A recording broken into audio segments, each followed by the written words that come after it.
Hey guys! ఈరోజైతే నేను మీకు ఒక చిన్న స్టోరీ చెప్దామని వచ్చేసాననమాట. ఏంటా అనుకుంటున్నారా? ఇదొక లైఫ్ అనమాట చెప్పాలంటే. ఒక్కొక్కళ్ళు ఒక్కొక్క దాని మీద ఇన్వెస్ట్ చేసుకుంటారు కదా! మీరు దేని మీద ఇన్వెస్ట్ చేసుకుంటారో కూడా కామెంట్ సెక్షన్‌లో కామెంట్ చేసేయండి. మేమనుకోండి ఇప్పుడున్న లైఫ్‌ని హ్యాపీగా లీడ్ చేసేద్దాంలే మన ఎనకాల ఏమొస్తాయి అనుకుంటాము.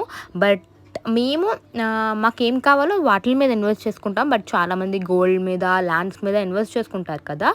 బట్ వాళ్ళు అనే ముందు ఆలోచించుకోరు గైస్ ఎవ్వరు కూడా. అంటే మనల్ని అనేస్తూ ఉంటారు ఊరికనే. బట్ మనం ఏంటి అన్నది మనకు తెలుస్తది కదా! బట్ ఎవరికీ ఏమీ చెప్పలేము. మాలో అయితే చాలామంది ఉన్నారనమాట. చాలా అనుకుంటూ ఉంటారు మమ్మల్ని గూడా. ఈరోజైతే మా మమ్మీ మాకు చాలా స్పెషల్స్ అనేవి చేశారు. నా ఫేవరెట్ గూడా. ఇంక ఇవన్నీ కుమ్మిచ్చేస్తున్నాను నేను. మా మమ్మీ ఏమో డైట్ చేయి అంటారు. ఇంతింత మంచి కూరలొండితే ఎలా డైట్ చేస్తారు గైస్ చెప్పండి? నాకొకటి అర్థం గాదు. మీ మమ్మీస్ కూడా ఇంతేనా? కామెంట్ సెక్షన్‌లో కామెంట్ చేసేయండి. That's it for today's video.